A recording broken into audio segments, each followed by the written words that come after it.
everyone, it's Sunday and you know what that means.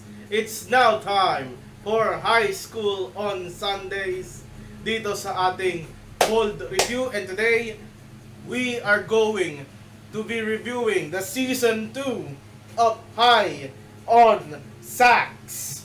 Or yung dati kong tawag dito, High School on Sax Season 2 with the title of coming out. So it's episode 1 and allow me, the godgamer Harieth, Vivamax Velasco himself, asking you to all of my Viva Ones and the Viva Maximals, sana po ilag nyo po ang video to, subscribe to the channel for more of your bold review at para mapunta tayo sa front page ng YouTube sa recommended section area para makita kagad. And this is all for the sustainable growth of our channel. We just recently hit 4.7k subscribers, so thank you everyone for all of the support. Try natin 5,000 by the end of the month kasi birth month ko na yun. And since wala na yung the hub, sax hub, siguro naman ibang, parang gusto ko ilagay yung yung screech dito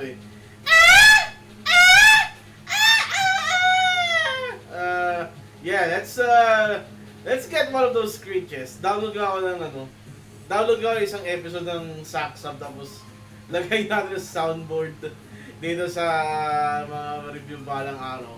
But of course, yes, today, season premiere ng High School on Sex Season 2. And we have a new cast. Well, technically not new cast kasi ang cast na ito ay nagre-represent sa Fantasia Laia. If you remember, Fantasia Laia was our previous Vivamax series before Sax Hub. At ito yung kanilang first project. It features the winner of Fantasia Laia, the co-winners of Fantasia Laia, Aiko and Angelica.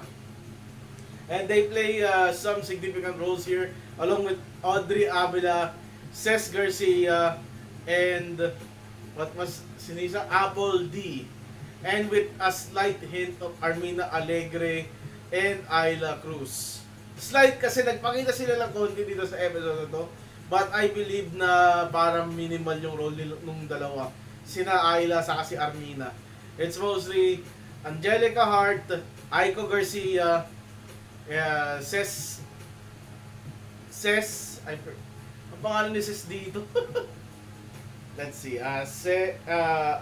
After Ces is Audrey Avila and of course Apple D. And yes, ayun, Ces Garcia. Sino si Aiko? Teka lang nalilito ako sa apelyido Aiko. Dalawa yung Garcia sa Fantasia? Well, okay. Ngayon ko na na-realize. Okay, so, simulan na tayo. Yung pace nitong season 2 is very different from season 1. Kasi kung tutuusin, nung season 1, ang way para i-introduce yung mga characters is that Gibo, galing sa bahay ni Gibo, papasok siya sa eskwela, and isa-isang na-introduce yung mga tropa niya. Si Angela Morena, si Migs Almendas, diba? Saka si Denise Esteban. Lalo na si Denise. Today, it's a bit different. We're dropped right into Vanguard State High School or Vanguard School. And Vanguard is actually yung name ng aking tropa nung high school. So yeah, this is a very appropriate timing. Very perfect timing para sa akin. Ayun. So when I drop off we're dropped straight into high school. And the first thing that we see here is Audrey Avila touching herself because she is the biggest fan of Clifford Pusing. That right there, ladies and gentlemen, the story says it right there. This is going to be a much more mature yung approach. Is it much more wild? And that is subverting your expectation of what would be the difference of season 2 versus season 1. Of course, these are not seasonal actors kasi galing sila sa reality show. But neither does Wilbert Ross or Angela Morena. But you have to be fair. Angela Morena came up from Iskandalo. She came up from Quincenas Katapusan. So may mga experience sila. And this one, yeah, this is really their first project. So with Audrey Avila's character, touching herself, I think her character's name is, let me look it up, okay? So ano siya, yung kanyang role is, she is the president of the Paco fan club. Paco is the character played by Clifford Pusing, who is actually tasked for the Wilbert Ross role as in the matinee idol. Yan yung heartthrob na nag-i-struggle sa kanyang sexuality. Ayun. So, from Audrey Avila's character, we go straight to to Cess. Apple D and Audrey are more of the fan club members along with MJ Kayabyab. And this is how we introduce the three characters. There's MJ, there's Apple, and then there's Audrey. Audrey's character is named Erica, and Cess's character is named, oh no, Apple's character, sorry because I'm mistaking Cess and Apple. Yeah, it's very very confusing. I apologize on that. Pero ayun. So yun, we got the fans club. And then we immediately met Paco. Paco is a content creator and he stumbles upon his fan club. So in context, Erica wants to have fun with Paco. She is thinking of different things to do with Paco. And that is the same with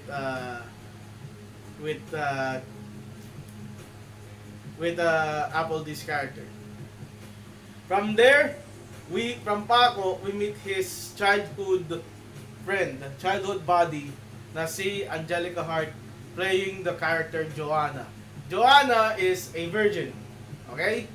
So she has no experience and she is on the religious type. Sobrang religious, albularyo yung nanay niya. So we see Armina Alegre's character being exercised, although she is just dancing very very lewdly, which influenced Joanna. So yung character ni Joanna is a sexually frustrated person. And Paco has feelings for Joanna, pero yun nga si Paco, he's more of very very careful with how he treats his alaga. So from Joanna we meet I think it was Allaine. Si Allaine is a gender fluid person. Best friend siya ni Joanna. And from Allaine we meet Kate Garcia. And the rest is, I think the rest is history. And that's how we meet all of the main cast of this show. Now, it's a really long introduction. Hindi siya yung simpleng linear na pag-introduce tulad ng season 1. Medyo branch out siya. We get to meet Audrey. She plays with herself. For Audrey, we get to meet her clique. From her clique, we get to meet the clique's idol, Paco. And then this is where we transition to the Paco arc, which involves Joanna, which involves the rest.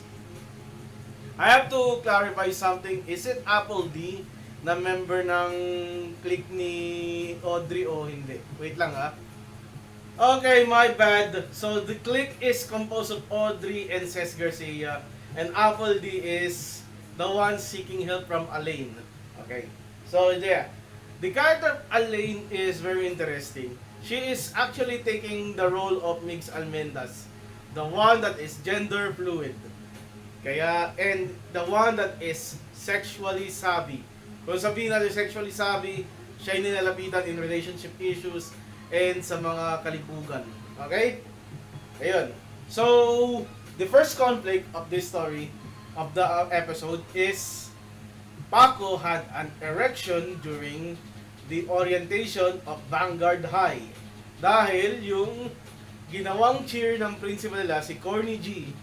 I forgot the name. Pero ano pangalan niya? Principal Cornelio. Tapos G. I don't know what the G stands for, but damn. Okay, so yung cheer kasi na ginawa ng principal medyo corny. So, the guidance counselor, Harieth, has to step up. And from how Holly demonstrated the cheer, it gave Mr. Paco here an erection. And this erection prompted him to exit out the orientation. Nalaman ng principal, kasama si Joanna sa si Audrey kasi syempre isang childhood friend, isa fan club, di ba? And this led to Paco getting into the principal's office. Pinatawag yung nanay and under the advice ni Holly, mag-guidance siya. So, papunta na sa guidance counselor si Paco to meet with Ali. He met one of his friends, Brian, played by Van Halen. That's a really good name. And galing rin siya sa guidance counselor. So, ayun. Akala ni Paco nakikipagrelasyon si Brian kay Holly, but we got a plot twist later on mamaya kung ano ba yung relasyon talaga ni Holly sa ni Brian. Okay? So we go back to Ces Garcia. Since binasted siya ni Paco, gaganap siya ng bago. And that's why Allaine is there. And she eyes a bully named Mallet. At itong si Mallet, nilapitan niya and we don't have a clue what they've done. Ang mga joke dito kay Mallet, sino ba kakalimutin niya? Tapos may araw na tumuturo sa puday ni Ces. Kaya, ayun. So, we got the guidance. We got the erection problem being studied by Harieth, who is actually played by Jamila Obispo. Pero, yung boses niya nakakaiba eh. Parang iba yung boses niya dito sa... Ewan ko, tagal niya lang wala eh. Tapos nagbago yung boses. Baka nagparito okay. Tapos yun. Harieth made Paco do some yoga positions. And this actually turned Paco on that after the session, kinobra niya si Jamila Obispo. Si Harieth. Cobra meaning tinaklaw niya yung labi. And this led to an impromptu sex between the two. And the episode ends, nagbibihis sa yung dalawa, and then nalaman, tinanong ni Paco, ano ba meron sa akin ni Brian. Dr. Harieth just said Brian is her son, and then episode ends. Very interesting yung approach. It's really saying na walang bakas ng season 1 dito. New setting, new way of telling the story. Pero yung parang concept ang nandun. We got the coming of age ng mga characters. And we got faculty members flirting with students. Yung isang instructor dito na lalaki, he is like the gay instructor last season. So, ayun. Pero ngayon, imbes na lalaki pinapatulan, babae. And we still got the principal, yung last time madre, ngayon isang boomer. So yeah, different dynamic but the same parang concept. And that's what I say about episode 1 of season 2. So ayun, that's my review. Recap of High School on Sex season 2 episode 1 coming out. And then this Friday is Bugaw on Fridays with Vivamax. And Antabano, episode 2 next week, on High School on Sundays. This is your boy, Vivamax Velasco, telling you goodbye and good night. Bang!